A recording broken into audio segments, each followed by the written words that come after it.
जैसा कि आप जानते हैं हमने लेक्चर सीरीज स्टार्ट की हुई है। इसमें फर्स्ट ईयर का हमारे पास आज जो है वो थर्ड लेक्चर है हमारे पास, और थर्ड लेक्चर में उसी का ही रिमेनिंग पार्ट्स है जो सेकंड लेक्चर हमने पढ़ा था। सेकंड लेक्चर में हमने सिस्टम इंटरनेशनल को डिस्कस किया था। सिस्टम इंटरनेशनल में हमने काफ़ी कुछ डिस्कस किया है। उसके बाद उसमें हमारे पास आ जाते थे बेस यूनिट और ड्राइव यूनिट। तो बेस यूनिट को मैंने डिस्कस किया था कि बेस यूनिट हमारे पास क्या होते हैं।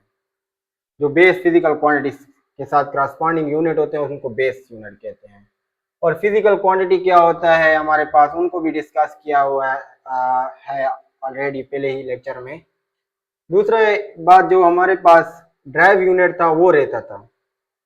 तो हम आज ड्राइव यूनिट को डिस्कस करते हैं। ड्राइव यूनिट में हमारे पास ड्राइव यूनिट क्या है, बेसिकली ऐसा यूनिट है जो ड्राइव क्वांटिटी के साथ करस्पॉन्डिंग हो, उस यूनिट को हम ड्राइव यूनिट कहते हैं। ठीक है। और ड्राइव यूनिट हमारे पास वेलोसिटी है, एक्सेलरेशन है, फोर्स है। ये कहाँ से हम अक्स करते हैं, ये बेस क्वांटिटी से अक्स करते हैं।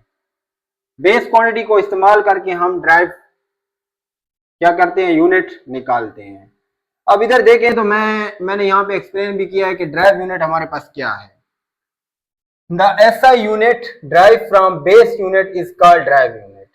ऐसा SI यूनिट जो कहां से ड्राइव हो हमारे पास, ड्राइव फ्रॉम किससे, बेस यूनिट से ड्राइव हो हमारे पास। कहां से ड्राइव हो हमारे पास, बेस यूनिट से, उसको हम कहते हैं इज कॉल्ड ड्राइव यूनिट। हमारे पास वो क्या होता है, ड्राइव यूनिट होता है हमारे पास। जिस तरह यहाँ पे एग्जांपल दी गई है हमारे पास कि वेलोसिटी जो है हमारे पास मीटर पर सेकंड, ये ड्राइव यूनिट है। एक्सेलरेशन है हमारे पास मीटर पर सेकंड स्क्वायर, ये ड्राइव यूनिट है। फोर्स है हमारे पास केजी मीटर पर सेकंड स्क्वायर, ये ड्राइव यूनिट है। वेलोसिटी की अगर बात देखें तो वेलोसिटी हमारे पास क्या होती है, change in displacement divided by time. Change in displacement divided by time.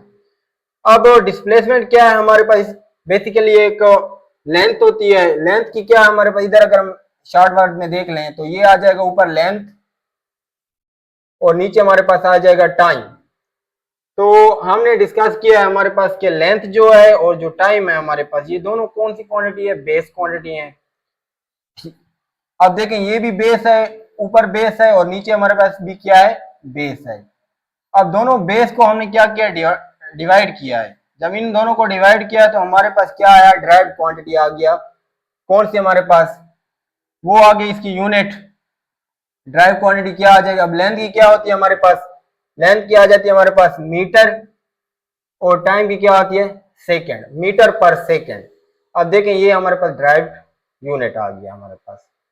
हमने कहां से निकाला है, हमारे किस चीज से, बेस यूनिट को इस्तेमाल करके ड्राइव यूनिट हमने निकाला है। ठीक है। इसके बाद जो हमारे पास सिस्टम इंटरनेशनल 1960 में कॉन्फ्रेंस हुई, उसमें 3 किस्म के यूनिट को डिस्कस किया गया था। देखें एक हमारे पास बेस यूनिट था, एक ड्राइव यूनिट था, और कुछ यूनिट और क्वांटिटी कुछ ऐसी थी जो हमारे पास ना ही बेस में आ रही थी ना ही ड्राइव क्वांटिटी में आ रही थी। देखिए हमने ऐसा ही सिस्टम पढ़ा, ऐसा ही सिस्टम ने हमने ये पढ़ा है कि बेस फिजिकल क्वांटिटी होती है और ड्राइव फिजिकल क्वांटिटी होती है। जब कॉन्फ्रेंस हुई तो ऐसे कुछ क्वांटिटीज थी जो ना ही बेस में आ रही थी ना ही ड्राइव में आ रही थी। तो साइंटिस्ट ने फिर उनको एक अलग क्वांटिटी का नाम दिया, और उनको क्वांटिटी का नाम था हमारे पास जियोमेट्रिक क्वांटिटीज। कौन सा नाम था, जियोमेट्रिक क्वांटिटीज। अब जियोमेट्रिक क्वांटिटीज हमारे पास, आपने जो 10th क्लास है उसमें आप 9th है उसमें जियोमेट्री पढ़ते हैं। 2 किस्म की जियोमेट्री होती है। एक हमारे पास क्या होती है, अच्छा ज्योमेट्री में सबसे पहले क्या आ जाते थे, ज्योमेट्री में आप डिस्कस कर देते एंगल के बारे में। किसके बारे में, एंगल के बारे में। अब एंगल 2 किस्म के आते हैं हमारे पास। एक हमारे पास होता है प्लेन एंगल, एक होता है हमारे पास सॉलिड एंगल। तो ज्योमेट्री क्वांटिटी कौन सी क्वांटिटी होती है जिसमें एंगल आ जाते हैं, क्या आ जाते हैं, एंगल। और एंगल कितने किस्म के होते हैं हमारे पास, 2 किस्म के, एक प्लेन एंगल है और एक हमारे पास क्या है, सॉलिड एंगल है हमारे पास। अच्छा, जियोमेट्रिक क्वांटिटीज हैं, अब इनके करस्पॉन्डिंग क्या होते हैं, हमारे पास यूनिट भी होते हैं। देखें, बेस क्वांटिटीज थी तो बेस क्वांटिटीज के करस्पॉन्डिंग यूनिट बेस यूनिट थे। ड्राइव क्वांटिटी थी तो उसके करस्पॉन्डिंग यूनिट ड्राइव यूनिट थे। अब उसी ही तरह हमारे पास जियोमेट्रिक क्वांटिटीज भी हैं। अच्छा, इसके करस्पॉन्डिंग भी यूनिट है हमारे पास। वो कौन से यूनिट होते हैं? वो होते हैं हमारे पास सप्लीमेंट्री यूनिट्स। कौन से यूनिट होते हैं हमारे पास? सप्लीमेंट्री यूनिट्स होते हैं हमारे पास। अब ये सप्लीमेंट्री यूनिट्स हमारे पास कौन कौन से हैं? उनमें हमारे पास एक आ जाता है प्लेन एंगल और एक आ जाता है सॉलिड एंगल हमारे पास। अब प्लेन एंगल क्या है हमारे पास? इसका जो यूनिट है वो रेडियन में आता है और जो सॉलिड एंगल है इसका स्टेरेडियन में आता है हमारे। अब फर्स्ट ऑफ ऑल हम क्या करेंगे, हम रेडियन को डिस्कस करेंगे। What is radiant? रेडियंट क्या होता है हमारे पास? रेडियंट हमारे पास क्या है? 2D प्लेन एंगल है हमारे पास, यानी कि 2 डायमेंशनल एंगल है। एक बात, दूसरी बात, ये सर्कल में और साथ में हमारे पास क्या है? प्लेन है। अच्छा, इसको डिस्कस करने से पहले आप इस डायग्राम में देख सकते हैं कि मैंने एक सर्कल ड्रा किया हुआ है। ये हमारे पास एक सर्कल है। अब सर्कल से मैं देखें, हर सर्कल का क्या होता है? रेडियस होता है। ये वाला रेडियस है, ये रेडियस, और एक ये हमारे पास इसका दूसरा रेडियस है। अब ये क्या कहां पर कट कर रहे हैं? सर्कमफेरेंस, आप सर्कल को कट कर रहे हैं।